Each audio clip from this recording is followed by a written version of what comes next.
Clip number 1785۔ اس clip میں آپ قرآن پاک کی سورہ مرسلات کا تعارف، آیت نمبر 1 سے 5 کی تلاوت، ترجمہ اور تفسیر قرآن صراط الجنان سماعت فرمائیں گے۔ سورہ مرسلات کا تعارف۔ مقام نزول، سورہ مرسلات مکہ مکرمہ میں نازل ہوئی ہے۔ رکوع اور آیات کی تعداد، اس صورت میں 2 رکوع اور 50 آیتیں ہیں۔ مرسلات نام رکھنے کی وجہ، جنہیں لگاتار بھیجا جائے انہیں عربی میں مرسلات کہتے ہیں، جیسے ہوائیں، فرشتے اور گھوڑے وغیرہ۔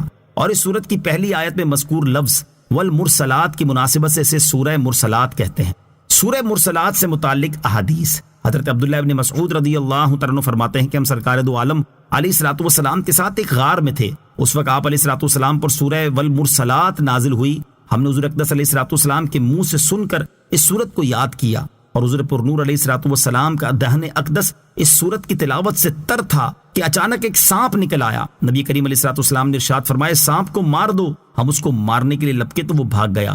نبی پاک علیہ الصلوۃ والسلام نے ارشاد فرمایا، وہ تمہارے شر سے بچایا گیا جس طرح تمہیں اس کے شر سے بچایا گیا۔ علامہ سلیمان جمل رحمۃ اللہ تعالی فرماتے ہیں، یہ غار منا میں غار والمرسلات کے نام سے مشہور ہے۔ نمبر 2، حضرت عبداللہ ابن عباس رضی اللہ تعالیٰ عنہ فرماتے ہیں، میری والدہ ام فضل نے مجھے والمرسلات عرفا پڑھتے ہوئے سنا تو کہا، اے میرے بیٹے، تم نے اپنی تلاوت کے ذریعے مجھے یہ سورت یاد کروا دی۔ یہ آخری سورت ہے جو میں نے نبی پاک علیہ الصلوۃ والسلام سے سنی، جسے آپ نماز مغرب میں پڑھا کرتے۔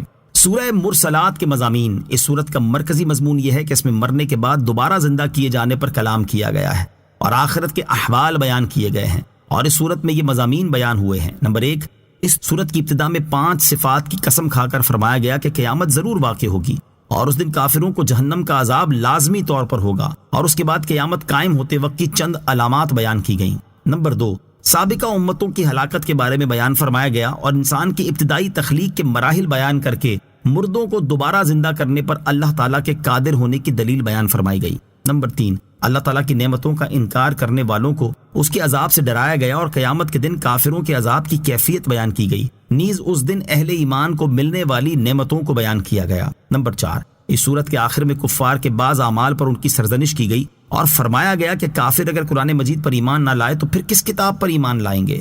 سورہ دہر کے ساتھ مناسبت، سورہ مرسلات کی اپنے سے ماں قبل سورت دہر کے ساتھ ایک مناسبت یہ ہے کہ سورہ دہر میں نیک مسلمانوں سے جنتی نعمتوں کا وعدہ کیا گیا اور کافروں اور فاجروں کو جہنم کے عذاب کی وعید سنائی گئی، اور سورہ مرسلات میں قسم کے ساتھ فرمایا گیا کہ نیک مسلمانوں سے جنتی نعمتوں کا جو وعدہ کیا گیا اور کافروں کو جہنم کے عذاب کی جو وعید سنائی گئی وہ ضرور واقع ہونے والی ہے۔ دوسری مناسبت یہ ہے کہ سورہ دہر میں قیامت کے دن مسلمانوں کے احوال تفصیل سے بیان کیے گئے اور اس صورت میں کافروں کے احوال تفصیل سے بیان کیے گئے ہیں۔ بسم اللہ الرحمن الرحیم۔ ترجمہ، اللہ کے نام سے شروع جو نہایت مہربان رحمت والا ہے۔ والمرسلات عرفا فالعاصفات عصفا والناشرات نشرا فالفارقات فرقا فالملقیات ذکرا۔ ترجمہ، قسم ان کی جو لگاتار بھیجی جاتی ہیں، پھر ان کی جو نہایت تیز چلنے والی ہیں، اور خوب پھیلانے والیوں کی، پھر خوب جدا کرنے والیوں کی، پھر ذکر کا القاء کرنے والیوں کی۔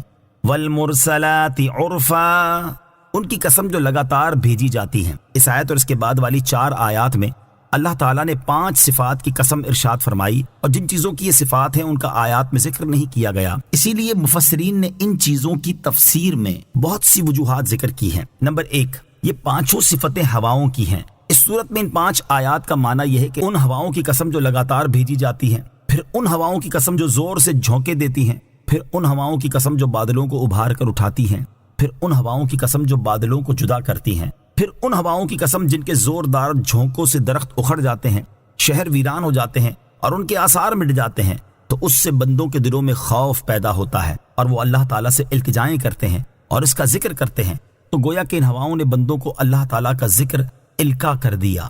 نمبر 2، یہ 5 صفتیں فرشتوں کی ہیں۔ اس صورت میں ان 5 آیات کا معنی یہ ہے کہ ان فرشتوں کی قسم جو اللہ تعالیٰ کے احکامات دے کر لگاتار بھیجے جاتے ہیں، پھر ان فرشتوں کی قسم جو ہواؤں کی طرح تیز چلنے والے ہیں، پھر ان فرشتوں کی قسم جو زمین پر اتر کر اپنے پروں کو پھیلا دیتے ہیں، پھر ان فرشتوں کی قسم جو حق اور باطل کے درمیان فرق کرنے والی چیز لاتے ہیں، پھر ان فرشتوں کی قسم جو رسولوں کے پاس اللہ تعالیٰ کی وحی لا کر انہیں القاء کرتے ہیں۔ نمبر 3، یہ پانچوں صفتیں قرآن پاک کی آیات کی ہیں۔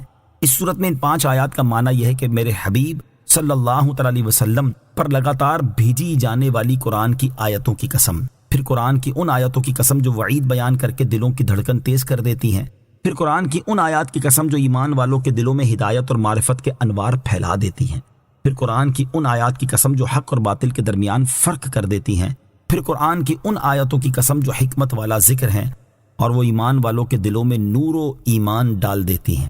نمبر 4، پہلی 3 صفتیں ہواؤں کی ہیں، چوتھی صفت قرآن پاک کی آیات کی اور 5ویں صفت فرشتوں کی ہے۔ نمبر 5، پہلی 3 صفتیں ہواؤں کی جبکہ چوتھی اور 5ویں صفت فرشتوں